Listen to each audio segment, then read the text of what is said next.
Então, pessoal, a gente está aqui num vídeo novo, onde a gente está aqui com dois autores que passaram no concurso A Mais do Futuro, onde tem como objetivo trazer essa ideia da mitologia indígena, cultura indígena, dentro de um futuro diferente, um futuro onde tem passado alguns 500 anos, 1000 anos, 2000 anos, depende muito do autor, mas como objetivo trazer essa divulgação da cultura de uma forma um pouco diferente. Então eu estou aqui com Matheus Braga e Camila Fogazzi. Hoje a gente vai fazer uma conversa bem legal, porque o livro A Mais do Futuro está no Catarse. Ele vai ficar até o dia 22. Até o dia 22 desse mês. Então hoje, que o vídeo está sendo gravado, dia 16, já está com 119%, 118, 19%. Chegando a 200%, vai chegar capa dura para aqueles que comprarem. Mas se você achar que não chega esse número, a 140 você vai ter a versão em inglês também. Então vai lá, corre que ainda tem chance, tá barato e vale a pena porque são várias histórias muito legais e a gente vai conversar com dois autores hoje para falar um pouquinho sobre a história que escreveu, algumas inspirações, e eu tenho certeza que vocês vão gostar demais, não apenas da história deles, mas sim de todo o conteúdo que nós estamos falando aqui hoje. Ok? Então, Matheus, diga aí o que você, quando você decidiu, viu essa proposta Mais no Futuro, o que te fez querer escrever alguma história relacionada a isso?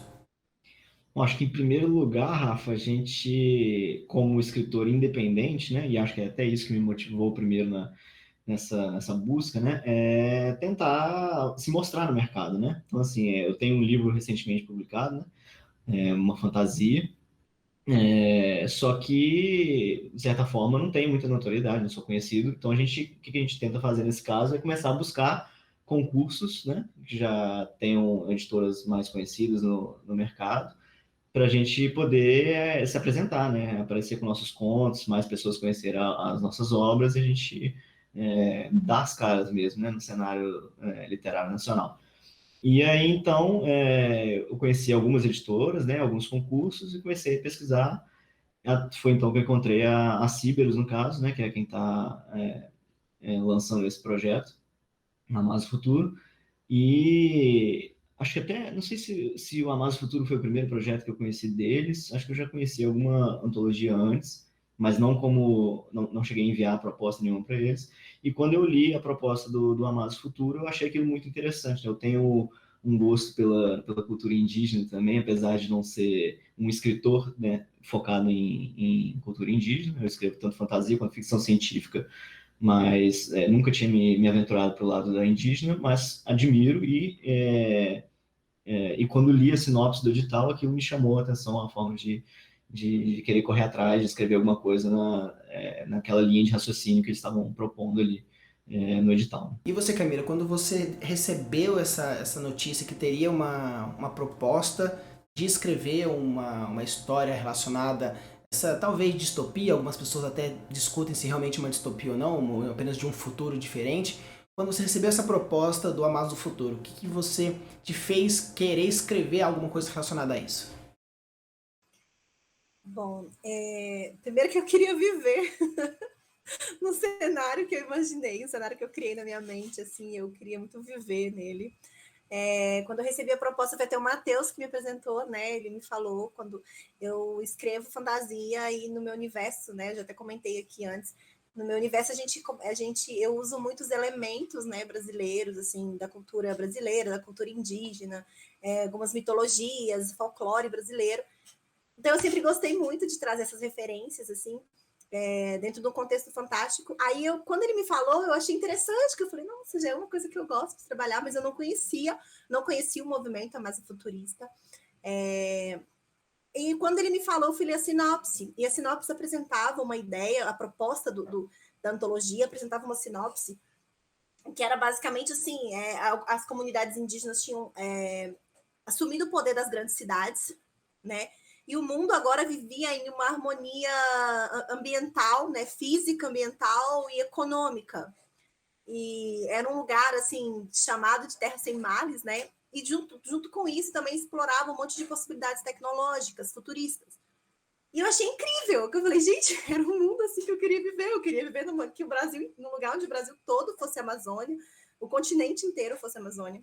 E foi isso que me levou a querer, isso que me inspirou, que eu comecei a imaginar, comecei a pensar como que seria morar num lugar assim, como seria se o nosso futuro realmente fosse um lugar assim, né? Se essa Amazônia fosse expandida para o nosso continente, quiçá o mundo, né? E eu achei muito interessante, foi isso que me inspirou mesmo, essa vontade de conhecer esse lugar, de viver nesse lugar, talvez, que foi a minha principal inspiração, que me fez ter vontade de escrever também para a antologia. Maravilha, então você falou, né, que você não conhecia o movimento de amazofuturismo, mas depois que vocês escreveram a história, vocês chegaram a procurar sobre o movimento, ou foi apenas depois da recebida da mensagem que tinham recebido, que tinham passado e tudo mais?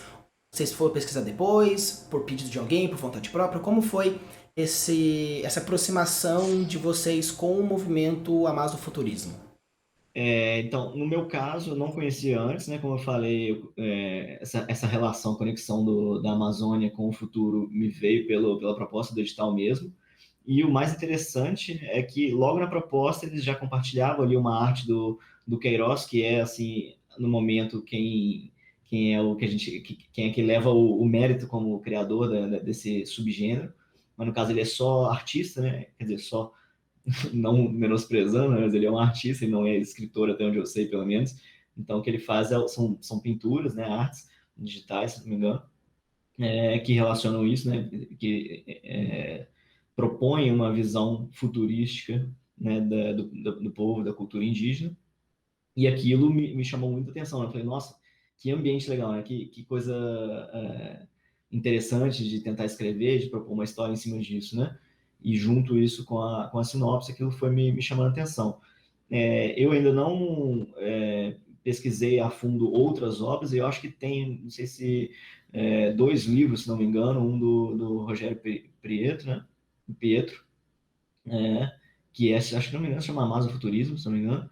E tem uma outra também que eu esqueci, acho que chama, uma coletânea também, chama Encantarias, eu acho que também tem essa temática, né? Mas não li nenhuma das 2 obras ainda, apesar de já ter lido alguns contos dos nossos amigos que vão estar aqui na coletânea junto com a gente, né? Da Cíderos. Em relação a minha relação com a Mais Futuro é essa, até o momento. Eu também não tive muita fase de pesquisa na pré-escrita, né? Porque a gente pegou ali a proposta bem pertinho da data de entrega, né? E o Matheus. Então a gente correu um pouquinho com o conto para escrever, assim. Mas eu me baseei primeiro, né? Também nas artes do Queiroz, que são incríveis, né, gente? E ela causa uma imersão, né? Porque você vê as imagens, assim, e você entra naquele ambiente que ele cria, naquele mundo ali. É incrível as coisas que ele faz. E eu fiquei apaixonada assim com as artes dele. E depois que a gente foi procurando um pouco mais sobre o que é o movimento, né? Até então eu não conhecia nem o conceito, né? A única coisa que eu conhecia assim, era realmente a proposta da sinopse, da sinopse do edital.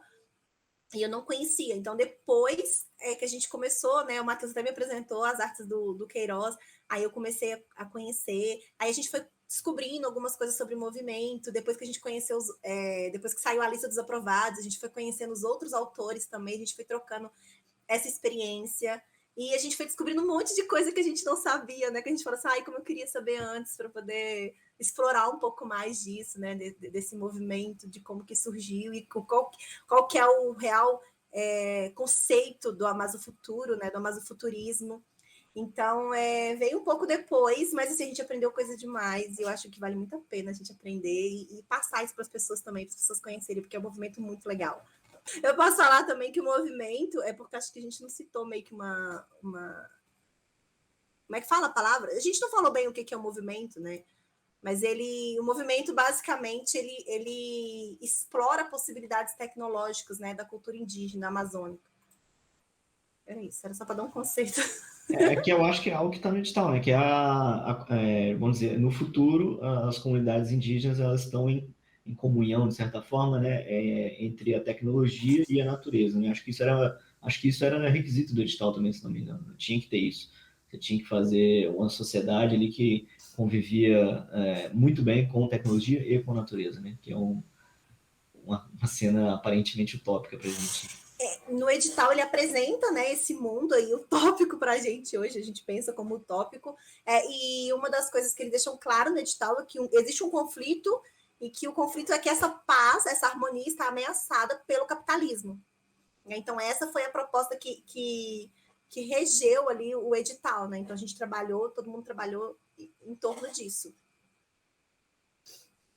Quando vocês decidiram, né, vocês falaram que foi meio que corrido, né, foi descoberto em pouco tempo, aí vocês tiveram que correr para lá e para cá para conseguir sair uma história que no final das contas saiu uma história muito boa, então comprem lá no Catarse, porque a história vale a pena dos dois, e das outras pessoas não tive acesso ainda, mas com certeza são histórias muito boas, então vale a pena incorporar, vale a pena comprar. E principalmente não apenas só pelas histórias, pela literatura nacional também, pela divulgação da ideologia de preservação, da natureza e tudo mais. Então acredito que só tem vantagens se você não tá caro. E ainda mais se vocês participarem no Catarse e chegar num número legal, ainda vai chegar num livro capa dura, que capa dura é uma das melhores coisas que tem. Se você tem colegas lá fora, vai ser traduzido para o inglês, vai trazer essa ideia para fora do Brasil. Então vale a pena realmente ir atrás do Catarse da galera, que o link do Catarse vai estar na descrição do episódio também, então não se preocupem que vai ser só sucesso. E quando você... Rafa, sem falar que parte do valor arrecadado na campanha do Catarse, ele vai ser convertido, vai ser doado para algumas comunidades indígenas da Amazônia, né? Eu acho que é muito importante a gente ressaltar isso, porque é mais de uma forma de ajudar, né? A gente ajuda o movimento a disseminar essa ideologia e, ao mesmo tempo, a gente ajuda diretamente essas comunidades que precisam desse apoio, né, de todo o povo brasileiro. E vocês falaram que foi um pouco corrido, mas eu queria saber a principal ponto que é, qual foi a inspiração da história de vocês? Então, no meu caso, eu sou, além de escritor de fantasia e ficção científica, eu sou muito consumidor de fantasia e ficção científica também, né? E como era uma história que é futurística, né? Que é uma ficção científica, né?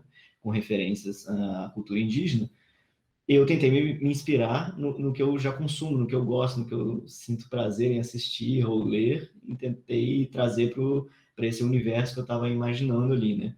Então, assim, muito da minha inspiração tem referências até, inclusive, no conto.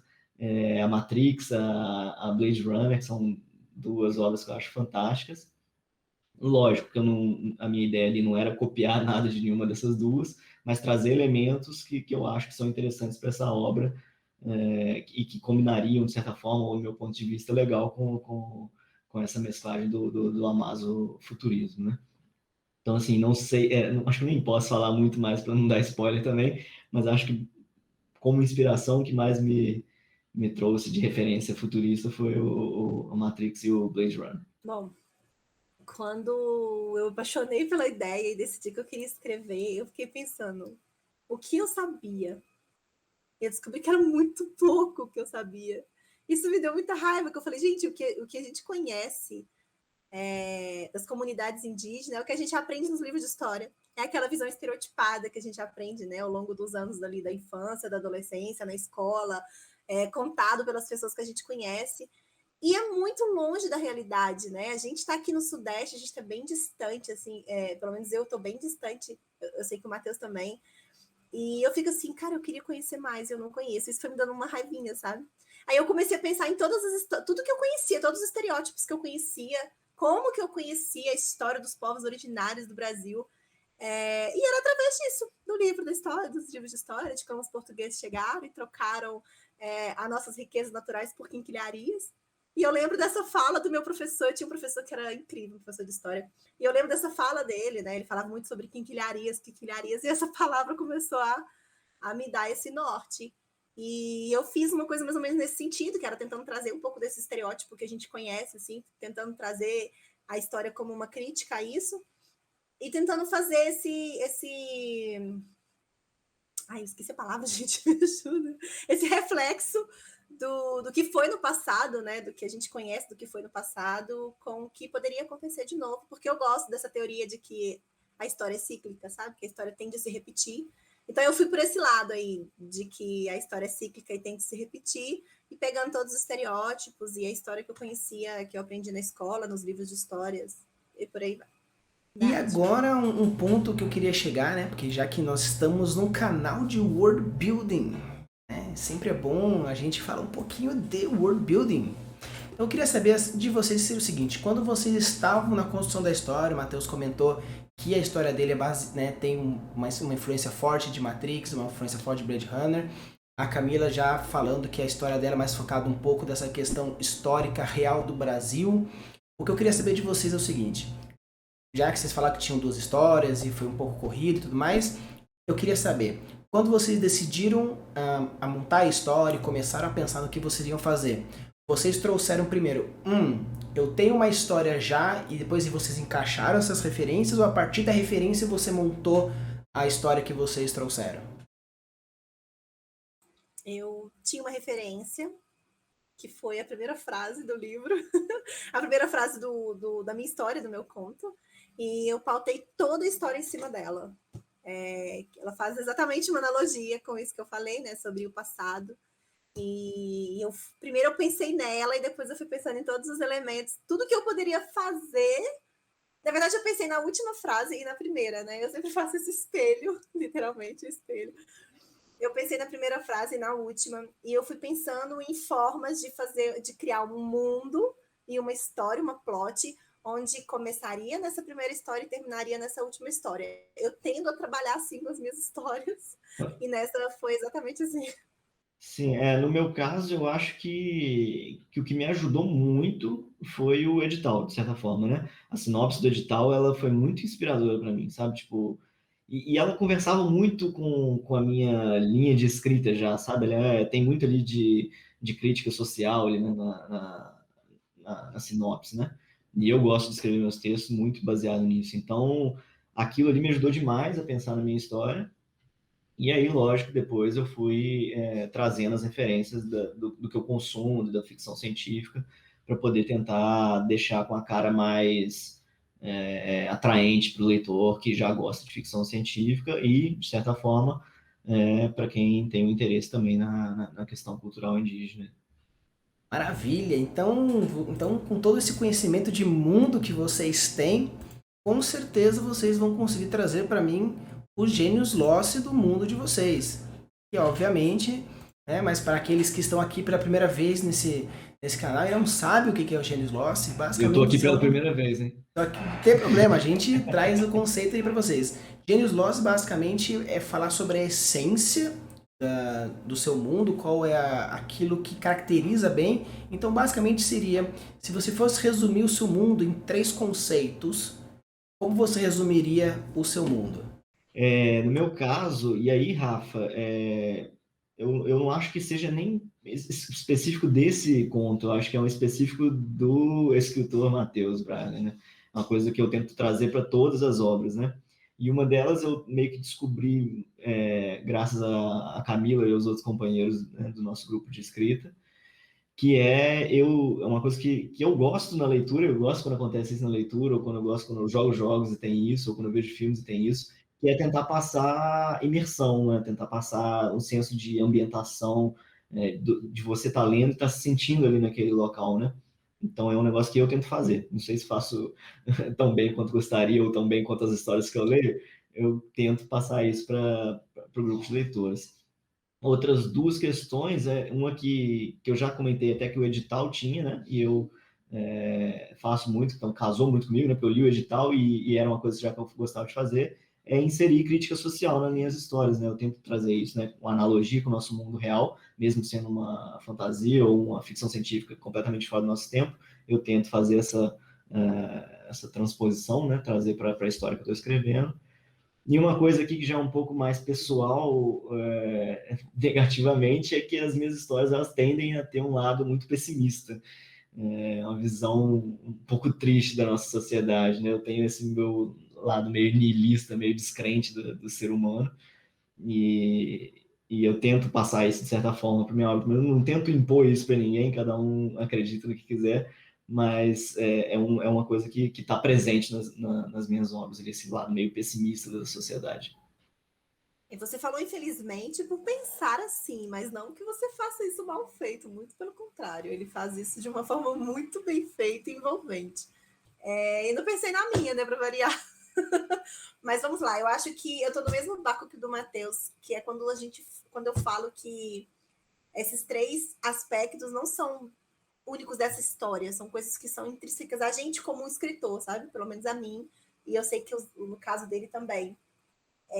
Uma das coisas que eu até tenho em comum, o Matheus falou que ajudei, né, a gente dos criativos, e eu ajudei ele a descobrir, mas foi ele que ajudou a descobrir o meu também, vocês que me ajudaram a descobrir o meu. Mas uma das coisas que eu faço muito, é até parecido com o que ele faz também, que é trazer também essa questão da crítica, né, a problemas análogos à nossa sociedade, aplicando num outro contexto, apesar que eu faço um pouco mais velada, né, eu acho que eu faço um pouco mais velada que o Matheus, mas isso é uma coisa que eu faço também, eu trabalho muito com esses assuntos, talvez temas, esses problemas assim, sociais, e eu faço muita transposição, né, esse conto não é diferente, né? Eu uso muito essa palavra, inclusive, mas é literalmente pegar uma coisa de um lugar e colocar em outro onde ela habitualmente não pertence, né? E nesse conto eu fiz basicamente isso. Eu faço isso em tudo, né? Eu faço isso com comédia, eu faço isso na fantasia, trazendo problemas da atualidade, problemas modernos para fantasia. Mas nesse conto eu peguei um problema do passado e joguei no futuro, transpus ele para o futuro. Um problema que talvez nem aconteceria daquela mesma forma, mas eu fiz uma conexão, né? Fiz uma transposição dele. Então eu acho que é uma coisa muito inerente, assim, dessa história em específico, mas é uma coisa muito inerente minha também. Um terceiro ponto que foi citado lá e que eu acabo abordando nessa história novamente é a questão da liberdade, né? Porque a personagem ela vem o tempo todo ali tendo que escolher entre uma ação e outra, e ambas as ações tinham consequência, e ambas as ações ela precisava fazer para alcançar um objetivo. Então ela vem ali com raiva das suas opções, porque ela não queria nenhuma das duas opções, ela queria uma terceira opção que não existia. Então, eu acho que é uma coisa que é muito inerente também, né? Que é essa questão da liberdade. E você falou sobre a familiaridade, né? E isso é muito claro, claro, né? Na parte, por exemplo, do você comentou aí que até o seu foi um pouco da sua proposta, né? De pegar aquele lance das quinquilharias, de trocar as quinquilharias por coisa. E isso todo mundo aqui viu em aula de história, todo mundo sabe dessa história. Então isso é muito familiar para quem lê o conto, começa ali e fala assim, essa história eu já conheço, né? Isso aqui é muito clássico. Só que você, lógico, você traz para um mundo lá na frente, né? Na sua sociedade criada. Eu gosto disso, acho que deixa a gente próximo, né? Acho que deixa a gente É a próximo, familiaridade. assim, é legal isso. Sim, porque aqueles que não têm uma familiaridade com o movimento indígena no geral, conseguem sentir essa empatia pela questão da história puxada nisso. Então acredito que realmente é uma troca que se faz entre a história fictícia, porém com a história real referenciada. São coisas que realmente eu gosto bastante, principalmente quando faz essa referência de construção, é algo muito bom. E Matheus, você disse que você é um escritor de fantasia e também de ficção científica, e o Amazo Futuro tem esse quê, né, de ficção científica. Então eu gostaria de saber qual foi o ponto da história que você mais teve dificuldade em construir, né? Se foi se você quando trabalhou a parte de sci-fi foi tranquilo, ou apesar de ter um quê de Amazo no meio, teve alguma dificuldade, ou foi mais a questão da parte de Amazo mesmo, não tanto a parte de sci-fi? Qual é o ponto da história que você sentiu mais dificuldade na hora de criar? Eu acho que talvez a questão de inserir o Amazo seja mais difícil, pelo menos nesse primeiro momento, quando eu escrevi. Acho que hoje eu já estou mais bem preparado para escrever uma nova história, para continuar nesse universo, vamos dizer, porque foi a primeira, né? Isso que eu quero dizer nesse sentido. Ficção científica eu já vinha escrevendo antes, então já tinha uma noção do universo e tal. E o Amazo Futuro, como era algo muito novo para todo mundo, né? Até hoje ainda né? É um negócio, é um movimento que está surgindo agora, e eu acho que até por isso é legal as pessoas apoiarem, né, e para poder propagar a ideia e mais pessoas poderem escrever dentro desse universo.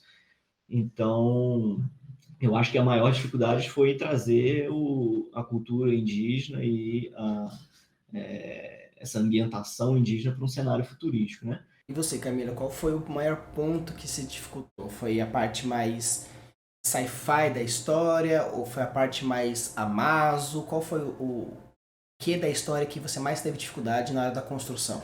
Tudo. Olha, eu tenho muita dificuldade com a parte sci-fi, né? Eu não sou muito consumidora de sci-fi, assim, nem audiovisual, nem literatura. Nunca fui muito, nunca tinha escrito nada, mas nunca tinha escrito nada sci-fi. Acho que eu tinha escrito um conto, né? Aquele da Viagem do Tempo. Eu acho que foi antes, né? Eu acho que tinha sido a minha única experiência. Mas ele é um conto que é quase que um recorte, né? Então eu não trago muitos elementos explicativos. E eu tenho um defeito, assim, uma dificuldade muito grande, porque eu quero fazer as coisas, quero tentar explicar o porquê que eu tô fazendo aquilo. E o conto não era um lugar para isso também, sabe?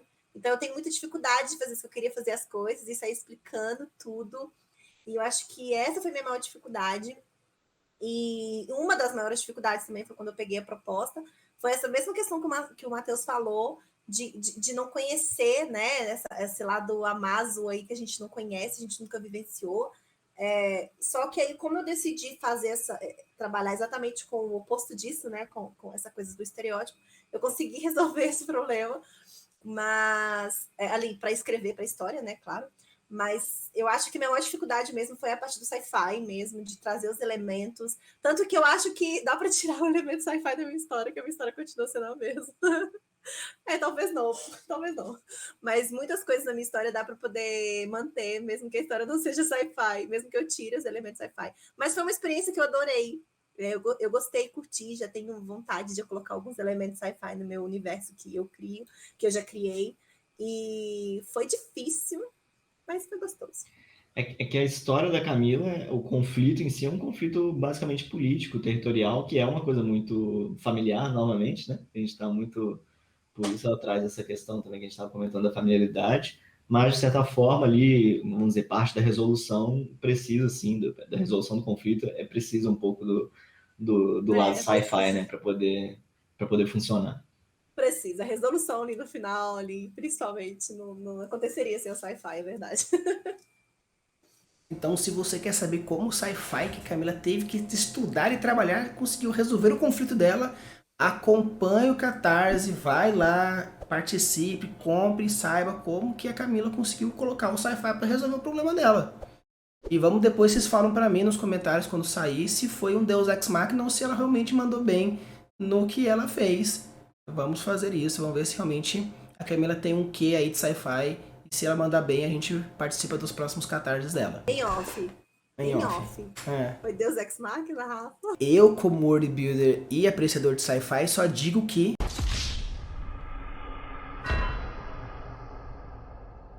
um bate-bola mais jogo rápido, perguntas papum, aproveitando que nós temos dois autores de renome que têm ideias rápidas, que pensam de forma rápida, tenho certeza que vai dar muito certo esse nosso joguinho. Então, claro e obviamente que estamos falando do quê? Do Amazo Futuro. Então, obviamente, nós vamos trabalhar sobre isso. Então, eu vou dar aqui em off para os nossos amigos escritores, vou dar em off aqui para vocês, vou deixar vocês pensarem uns 5, 10 minutinhos sobre Amazo Futuro, porque nosso bate-bola vai ser rapidão, então vai ser um corte para vocês, mas pra gente já volta com o bate-bola rápido. Vai. Rafa. Oi. Repete o que você falou. Você falou, nós vamos fazer um bate o quê? Um bate-bola, jogo rápido. Olha, caralho. Eu não acredito que ela parou só por causa disso, velho. Não tinha nada. Ela foi buscar uma bola pra jogar na tela do computador dela, com risco de quebrar o webcam, velho. Eu vou deixar isso. Tem que deixar. Vou deixar. Meu computador tá piscando, porque é normal? A minha tela tá tremendo. É normal vocês estarem chiados e com cores estranhas? Pariu, velho.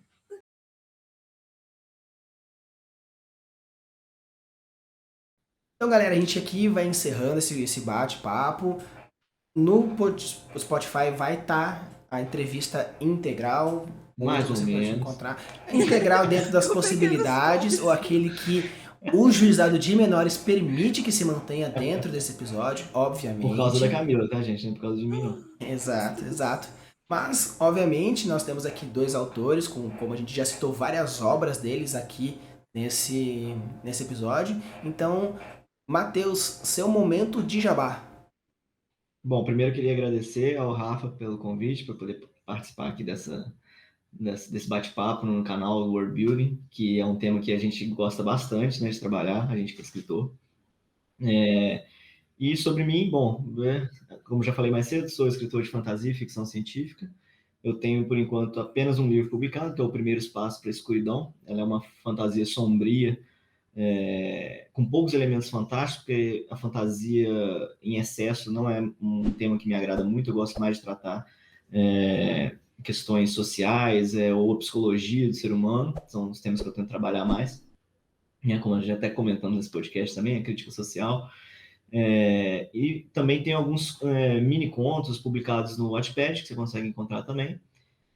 Também sou revisor, né? E estou começando a trabalhar agora com diagramação de textos, edição de textos. Então, se você quiser saber mais sobre mim, trocar uma ideia comigo, me procura lá no Instagram, @escritor.mateus.braga, e lá você vai achar outros links também para poder ficar a par do que eu venho publicando ou do que eu estou fazendo. Bom, primeiro eu quero falar sobre os Escriativos, que é um grupo de escrita que nós três temos em comum, né? Junto com mais 2 amigos. E a gente tem uma xícara bonita. Nós. O Rafa eu vou colocar a foto da xícara aqui embaixo para ver que também eu tenho. Não é justo, você tinha que estar com a sua agora.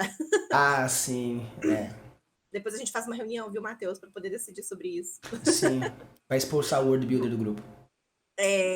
Os Escriativos, a gente brinca que a gente fala que é um grupo, mas ele é mais que isso pra gente, assim, é quase uma família. E ali a gente aprende muito um com o outro. É muito bom, assim, a gente vive muita coisa, né? A gente cresce muito junto. A gente troca texto, troca ideias, troca técnicas, estuda juntos, isso é muito legal. E a gente tenta trazer um pouquinho, troca muita piada de quinta série, gente. A gente se encontra toda semana e a gente às vezes mais se encontra para bater papo do que falar de escrita. Somos ótimos procrastinadores. Mas a gente tenta pegar tudo isso que a gente aprende junto e expandir isso, né? Para a gente aprender mais e para a gente tentar compartilhar com aquelas pessoas que querem aprender também. Então, eu acho que é uma boa forma da gente aprender compartilhando o que a gente já sabe, o que a gente está aprendendo. Então, a gente tem aí tem um podcast onde a gente troca umas experiências aí sobre escrita, né? Lá a gente fala um pouquinho sobre antologias também, algumas dicas. Tudo que a gente falou aqui, um pouco do que a gente falou aqui foi falado lá. O Rafa, a gente sempre estudou muito sobre o World Building, o Rafa sempre ajuda a gente com isso. E lá a gente ensina algumas coisas também, né? Que o Rafa nos auxilia aí, muito legal isso. Agradecer também por estar aqui falando, né, do Amas o Futuro, que é uma antologia que está muito legal, muito bem feita e muito emocionante também, com histórias bem importantes, assim, uma temática bem importante. E sobre mim, eu tenho publicado na Amazon também um livro chamado As Mulheres do Governador. Na verdade, é uma noveleta, é uma história curta. É uma história um pouco mais pretensiosa, assim, que ela traz algumas reflexões, né, algumas críticas, assim, fala de um pouco de abusos, e eu acho que vale a pena dar uma lida lá, porque eu trago algumas reflexões. Eu tento fazer essa coisa, né, de trazer críticas a problemas análogos da nossa sociedade, aplicando num outro contexto. E totalmente o oposto desse livro, totalmente diferente dele, que essa é uma história mais tensa, mais séria, é um dark romance, né? Romance dark. E totalmente oposto dele, a gente publicou agora nesse final de semana um livro chamado Dania, que é uma história que eu escrevi em parceria com a Sasaki Sasami, e é uma comédia fantástica e romântica. Eu nem sei dar o nome para esse gênero, mas é outra coisa que eu fiz, a gente fez outra transposição, né? A gente pegou um monte de elementos do Brasil, aí tá cheio de meme, cheio de piada de quinta série, tem até piada do tio do pavê, do tiozão do pavê. A gente pega tudo isso, esse contexto totalmente BR, totalmente brasileiro, e joga dentro de um contexto fantástico e épico, assim, é bem legal. Então tá bem divertido, vale a pena dar uma lida lá também, para você dar umas risadinhas, nem que seja da minha cara. E é isso, tá na Amazon, os 2 estão na Amazon, Dania e As Mulheres do Governador. Qualquer coisa vocês podem achar o link também nas minhas redes sociais. Eu acho que tá o arrobinha aqui, né? @Camila Fogazzi, acho que lá dá pra achar também. É isso, eu acho. Então, queria agradecer novamente aos 2, foi uma conversa bem legal.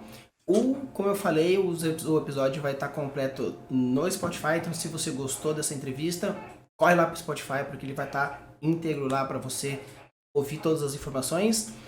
E espero encontrar eles aí mais vezes, com mais antologias, mais histórias e vai ser super divertido. E se você é um autor, escreve história, seja noveleta, seja conto, seja romance, tem um mapa, mande também, pode me mandar no privado, Worldbuilder para todos no meu Instagram, ou também no meu e-mail que vai estar também na descrição do episódio. E quem sabe se você também não vai aparecer aqui com um bate-papo falando sobre a sua história. Beleza? Valeu!